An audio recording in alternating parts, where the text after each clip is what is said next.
Bergen-Fischer Media. Is it possible to change things? Can I rise above the flood? Will the process cleanse my soul, or is it always in the blood?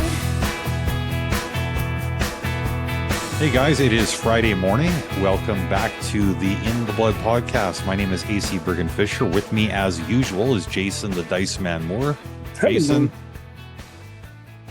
Oh, there we go. We're like 30 seconds in, not even. I've already talked over you. We're off to a great start today. All right. Yeah. Looking for issues. Where are we going to go with this? Usually I look on the big scale. You look on the small scale.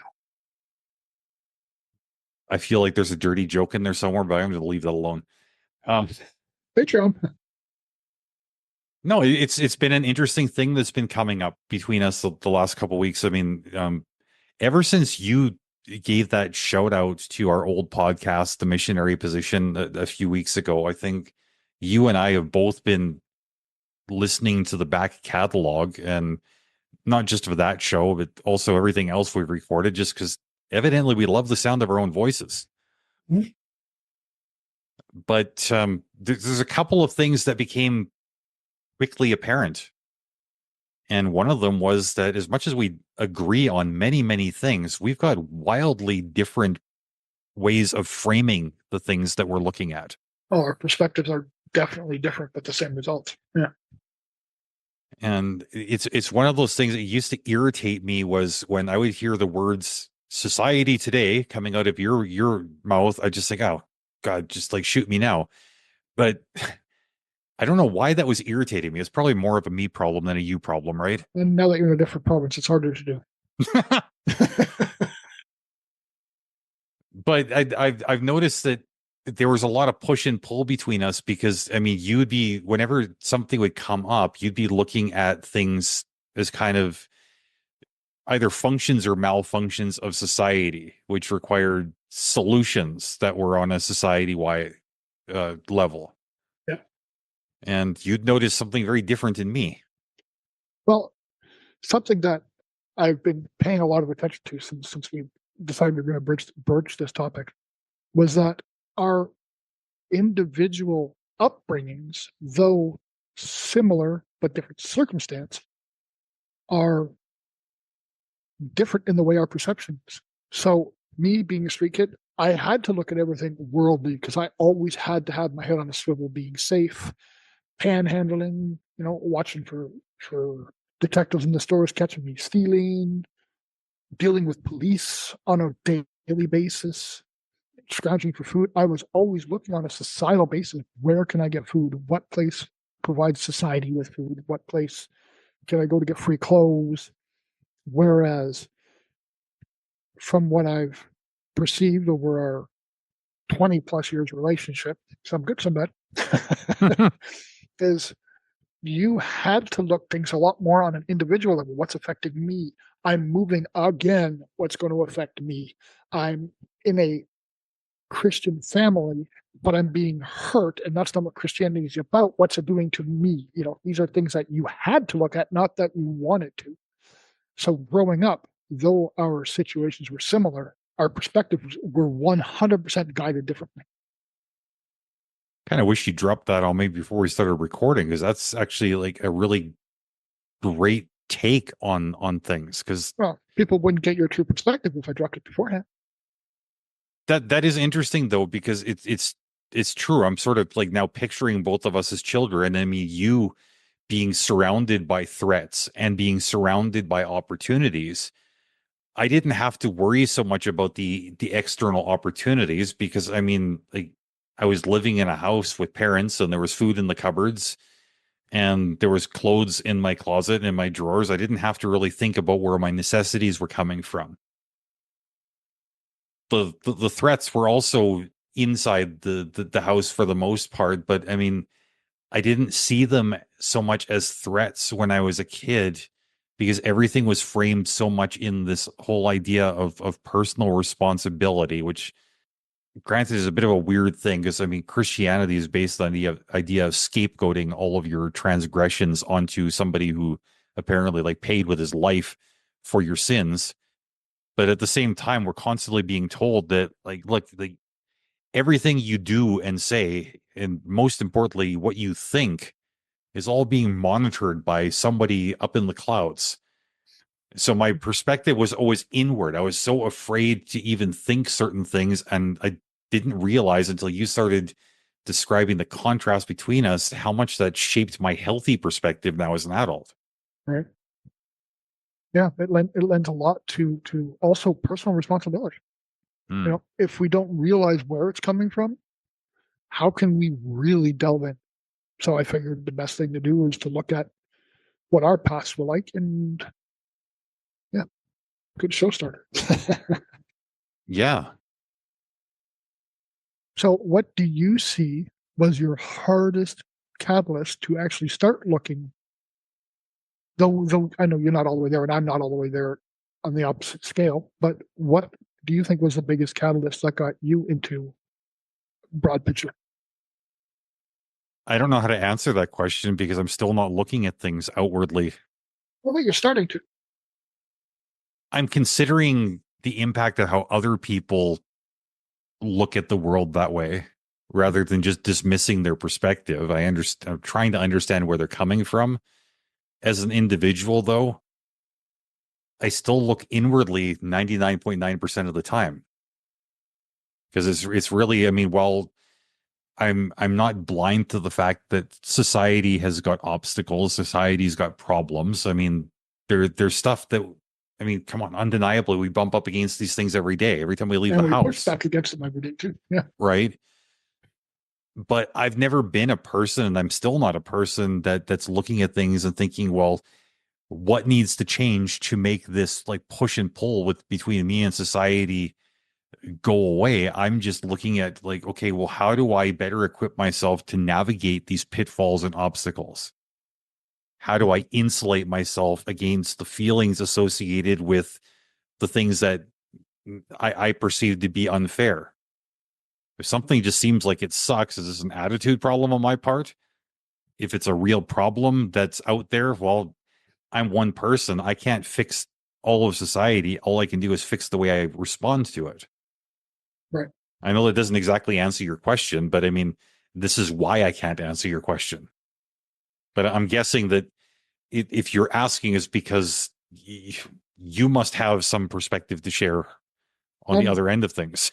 I was asking because I'm genuinely interested in in and if you were starting to look on a big picture. Like I've seen a little bit, but I don't know what goes on inside your head. That's why I asked the question.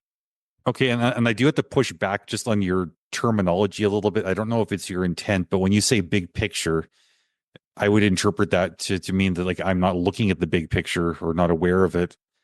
I'm very, very well aware of the big picture. It just I don't see the society-wide malfunctions to be really my problem.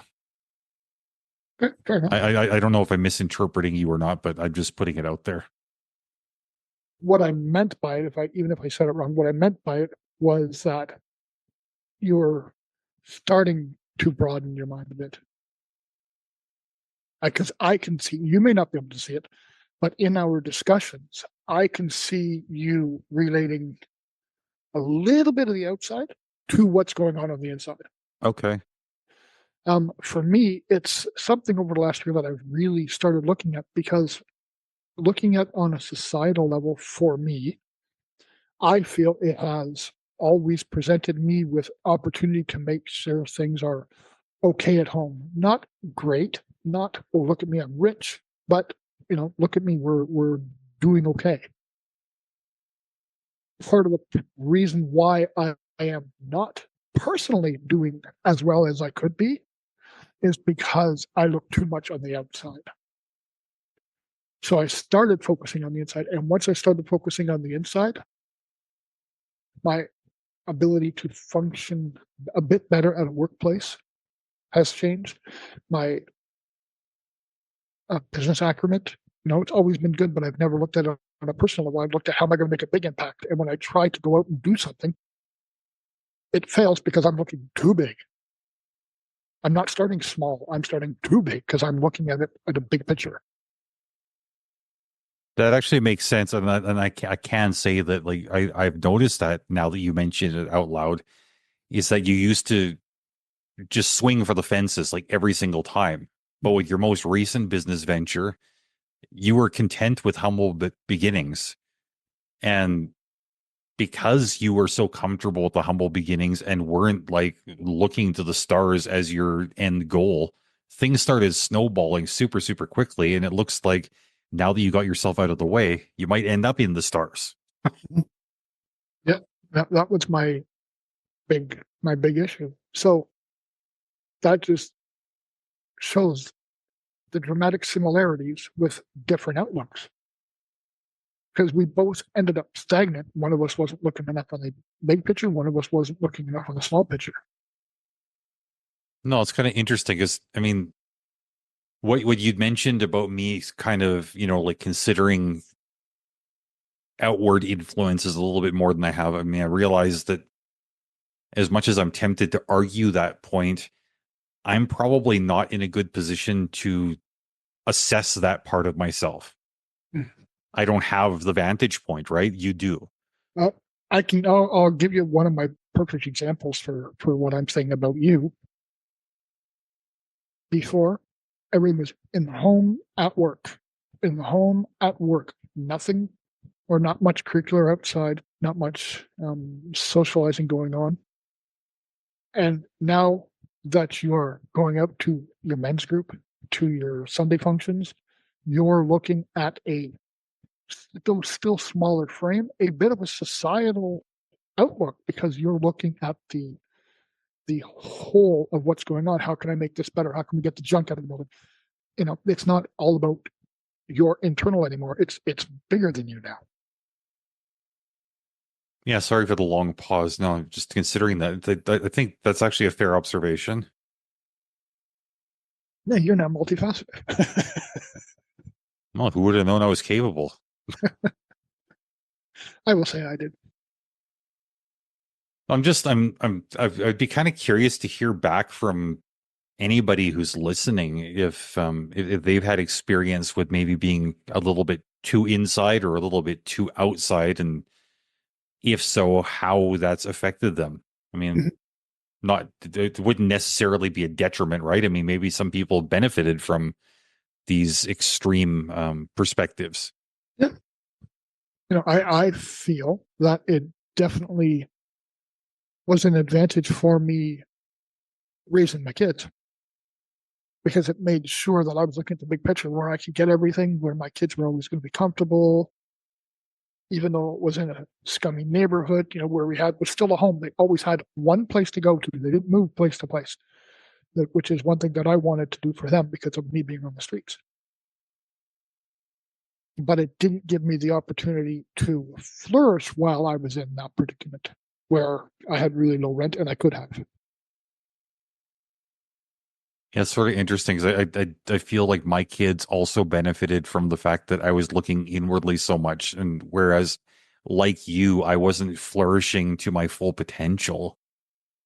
My kids also got a really good version of me because I was always looking internally rather than getting frustrated by things not going my way on the outside, and bringing those emotions home rather than getting even upset with them. I mean, externalizing within my own household, just if I was having a bad reaction to something that was going on, even with my own kids or with my wife at the time, I really it got into the habit of asking, okay, why am I reacting this way? The the feelings are coming from within. The solution must be in there with the feelings, is the way I always looked at it. And I think as a result, the way I interacted with the others in my home and the people in my community and whatnot was improved, even though I as an individual certainly wasn't doing myself any favors. Well, I mean, when I say not doing myself any favors, I mean strictly on a financial and professional scale. I did sell myself short to a degree because I was so busy fixing my emotions. Well, in hindsight, it's 2020, right? Yeah. Now that we've had these bit of a conversation, and you've seen the perspective that I've seen about you. What do you think is the most beneficial thing you can offer from looking inwardly to help somebody else in their situation? And I will do an outwardly from me. Okay, well, this is something when I've spoken to people that are like in a coaching capacity, right? When I'm speaking to people that are struggling with family estrangement issues, specifically the parents who are estranged from their kids, they tend to be a lot more determined to try to figure out, how do I bridge the gap? How do I connect with them? How do I make them see things my way? How do I make them love me? All this kind of stuff. And I always tell them that, you can't control these other people. You can't, it's not like a fishing expedition where you can like set your bait and like reel them in when they take the bait. You really just have to focus on yourself. You need to accept that, okay, reconciliation may never be on the table. It may be the case that you have to prepare for the rest of your life without ever talking to or seeing your kids again. Not a pleasant thing to think about, but I mean, that is a realistic worst case scenario that is very, very much on the table. You're going to have to get your head okay with that. Not happy, just okay. Right. If you end up finding yourself in a position after getting your head okay with this, where you cross paths with your kids, or they come back into your life, or they reach out, they're not going to find the same person who's approaching life in the same old unhealthy ways. You've left them room to be surprised by the fact that you're capable of doing some work. You're capable of adaptation. You're capable of growth. You're capable of all kinds of things that maybe people didn't expect you were capable of. Right. And I think even outside of a family estrangement situation, I mean, like I'd mentioned earlier, I mean, I'm aware of all the obstacles that life puts in my way. I'm aware of like how bad certain things suck. I'm also aware of the fact that my influence is limited. Right. Sometimes I've got no influence over the externals, but internally, if I can figure out how to get okay with things, again, not happy, not blissful, but just okay. I got to live in between my own ears effectively. And if that has become a comfortable space for me because I've come to terms with things through introspection, through doing work on me, well, then by extension, my whole life is going to feel a little bit more settled. Does that make sense? That's fair. Yeah, definitely. Okay. It's definitely fair. So I'm done filibustering now. My turn. Yay me. I'm again looking at it from the opposite end, and my philosophy was, and it's pretty simple. My philosophy was, if I'm just a real person with my kids, that relationship's going to take care of itself. I am going to put myself in a position where I look at the outwardly stuff, because the inwardly stuff, just by being honest and open with my kids, is going to create a great situation anyways. And I left it at that and looked at having work, looked at making sure things were coming in line, making sure I knew where the food banks were in case we had bad months, because that's what I did to survive. So that for me, that was an easy platform to work for. Platform? Wrong word. So just like, I don't mean to interrupt you, but just go to clarify, it sounds to me like you were just trying to be really, really vigilant for external threats so you could neutralize them when and if they came up. Would that be fair? That was my next point. Yes. Okay. It was about also being way overprotective of my kids. And something else that made me look big picture, because I know firsthand of the violence that can happen in the world and does happen in the world, it made me a lot more in my head about keeping my surroundings safe on a big scale. Right. Making friends with the street people because they came from where I came from. My kids being comfortable around street people, but not stupid around them, and knowing that, okay, I don't go with anybody. But if they come over and talk to me, I don't have to treat them like they're trash because they're not clean and they're looking for food. And in that, building myself a network that if I walk downtown, or if my kids walk downtown and they scream to any of the street people, they were safe because those 3 people would protect my kids because they were friends of mine. Hmm. So again, outside, big picture, inside, will take care of itself. Yeah, it's kind of interesting. I'm just like, it's, you know, like, well, I'm sure you know, or a lot of people listening may not know. Maybe they do. I like to communicate using analogies, both because I think that the analogies help me express, but they also help me to understand if somebody else is using one. So when you're describing effectively the contrast between the way you approach things and the way I approach things, I'm picturing each of us as individuals as a house, right? And whereas your house had a really good fence around the perimeter of the property, and you had nice big windows with an unobstructed view of the perimeter. Mm-hmm. I kind of had like a little house with like the curtains drawn and the doors locked, but not really a fence. Right. But and coincidentally, that 100% has a direct correlation to our upbringings, because you were in the house. You were the one that had the blinds closed. You were the ones that had the mask over your face saying, Jesus is my everything.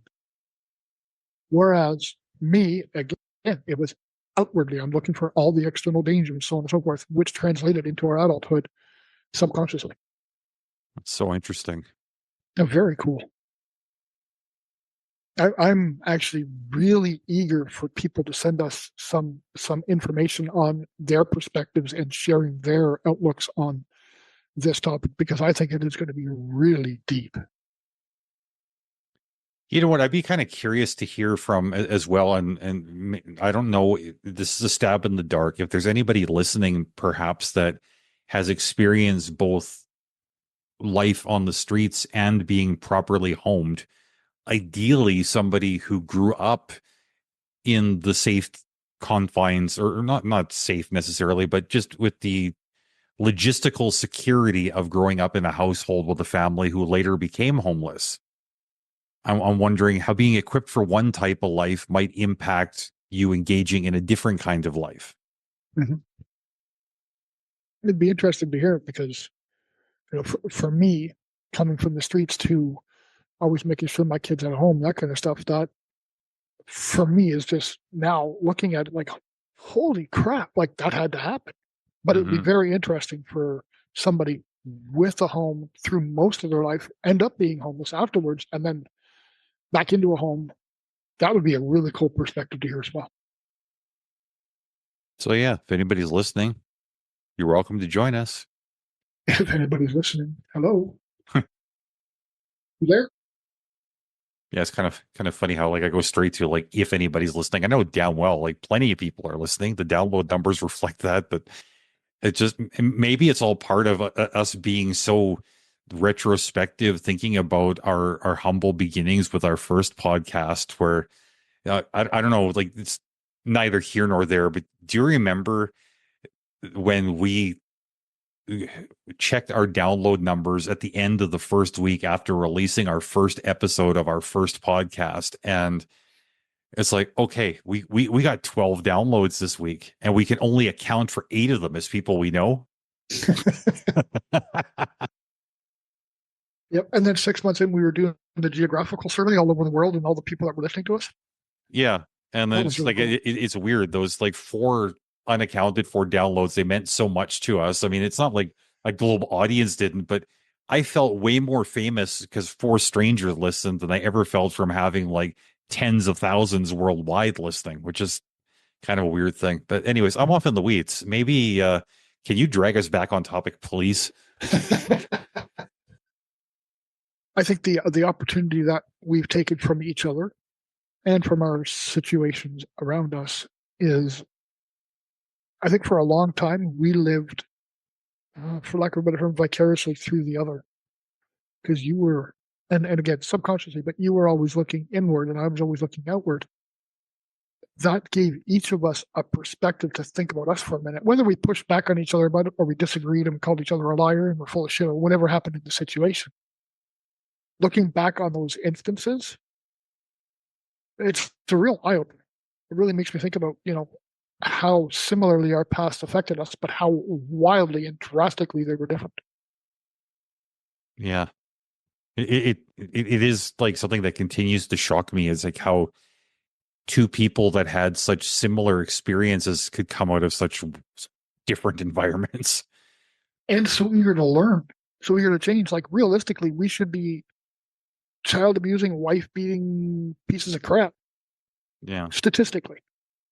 And we're not even close. Kind of funny when you think about it, is like there's something wrong with us, and that's what makes us better people. I find it fascinating now when I hear people say, well, yeah, but I got an anger issue and I can't handle that and I can't control that, blah, blah, blah. And I'm thinking now, you know what, like, holy excuses.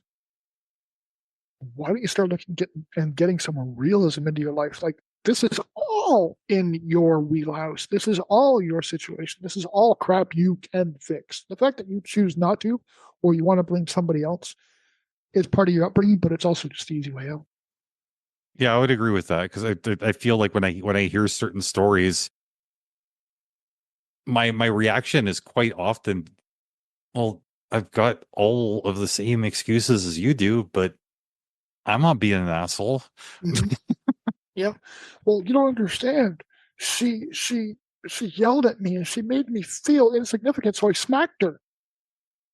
Yeah. Nobody makes you feel anything. How you choose to deal with the situation, Bubba, is totally up to you. Okay, I don't want to go too far down that. You're supposed to be taking us back on topic. What happened? It's still on outwardly looking in, Okay, and people looking but inside what was done to me. that whole idea, like when you said "you make me feel," I know you were using an example, but ooh, does that statement ever trigger me? That's one we definitely should cover that on a future episode. Okay, so to recap what we've covered today, did you have any closing thoughts, Ish? Um, Only for people not to be too hard on themselves if they realize they weren't looking in hard enough to fix something. It's a process. Don't beat yourself up. You've been doing that already most of your life. Give yourself a break. Learn from it. Change it. Live it. Fair enough. Yeah, and I'd like to add that as much as to some degree we're bound to our own perspective, we've also got the luxury of tapping into the people around us to ask about their perspective, and maybe they can point out things that we can't see while we're living inside of our own space, or even if we're looking too far outside of our own space. I mean, it was one of the things that Jason had pointed out to me a while back, where I can't remember what the context of the conversation was, but I had dropped some comment along the lines of, well, I know such and such, like I know the back of my hand. And he's like, yeah, but how well do you know the back of your head? And that's what friends are for. Yeah. To offer you that different perspective. I mean, yeah, while I can't see the back of my head, he can describe it to me. And I think the same is true with our differing perspectives as we've explored today. He's brought me a little bit into his world. I've tried to bring him a little bit into mine, and we've both tried to bring all of you into our world. Thank you for joining us along the way, and until next week, my friends, much love.